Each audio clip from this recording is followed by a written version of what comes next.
नमस्कार मैत्रिणींनो. आज मी आपल्याला दाखवणार आहे बटाट्याचे परोठ्याची रेसिपी.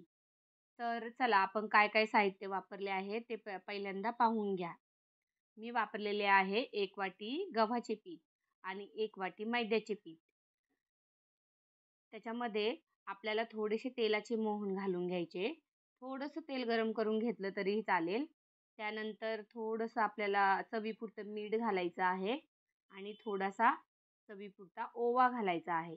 यामुळे त्याचं जे पिठाचं टेस्ट आहे ती खूप चांगली लागते. तर आपल्याला पिठाचा गोळा चांगला मळून तो बाजूला 10 ते 15 मिनिटासाठी सेट करायला ठेवायचा आहे. त्यानंतर जोपर्यंत पीठ सेट होतंय तोपर्यंत आपण बटाट्याचा कुकर लावून घेतलेला आहे आणि बटाटे उकडून सोलून त्याचे किसणीने बारीक केलेला आहे. कारण कधी-कधी हाताने फोडलं तर बटाटा मोठा राहतो आणि परोठा फुटण्याची शक्यता दाट असते. त्यानंतर मी पॅन घेतलेला आहे. पॅनवरती मोहरीचा तडका दिलेला आहे. जिरी टाकलेली आहे आणि आपण हिरवी मिरचीचे, अद्रक आणि लसूण घालून वाटण केलेले आहे. ते मी टाकून चांगले परतून घेतलेले.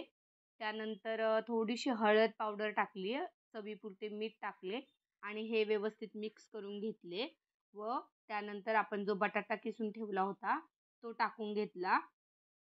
हे सर्व मिक्स झाल्यानंतर एका प्लेटमध्ये काढून घेतले आणि त्याच्यानंतर त्याचे छोटे-छोटे गोळे बनवले. तुम्ही गोळे बनवा किंवा डायरेक्ट असे सारण पण घेऊ शकता. एक छोटीशी पोळी लाटायची, त्यामध्ये बटाट्याचं ते सारण भरून घ्यायचं आणि उंडा व्यवस्थित पॅक करायचा किंवा तुम्हाला दुसरी पद्धत अशी आहे, आपण जसा पुरणपोळीचा उंडा बनवतो गोल-गोल करून, तसा बनवून घ्यायचा आणि त्याच्यामध्ये मी जे गोळे बटाट्याचे आता तुम्हाला दाखवले, तो गोळा भरून उंडा बनवायचा आहे. तुम्हाला जी पद्धत सोपी वाटेल ती तुम्ही वापरू शकता. त्यानंतर आपल्याला परोठा लाटताना थोडीशी काळजी घ्यायची आहे. तो हळुवारपणे लाटायचा. फार जोराने जोर देऊन नाही लाटायचा.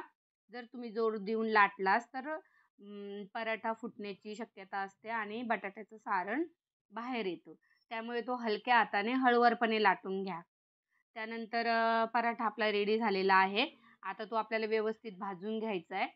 तर बटाटाचा परोठा भाजून घेताना तुम्ही तेल किंवा तूप कोणताही याचा वापर करू शकता. तुमच्या आवडीनुसार ते तुम्ही वापरायचं आहे. त्यानंतर आता छान दोन्ही साइडनी परोठा भाजून घेतलेले आहे. मी 2-3 परोठे असे तयार केलेले आहे. हे परोठे तुम्ही दह्यासोबत, टोमॅटो सॉससोबत अ, खाऊ शकता किंवा तुम्हाला नुसता खायचा असेल तरी हा परोठा खूप टेस्टी लागतो. आम्ही आता एकीकडे चहा ठेवलेला आहे आणि एकीकडे मस्त गरम-गरम परोठे झालेले आहेत. तर आता चहा आणि परोठा आम्ही खाणार आहोत. तर तुम्ही माझ्या रेसिपी पाहता. तुमचा खूप छान मला सपोर्ट मिळतोय. यापुढेही माझ्या रेसिपी पाहत राहा. माझ्या चॅनलला शेअर करा, सबस्क्राईब करा आणि लाईक करा. श्री स्वामी समर्थ.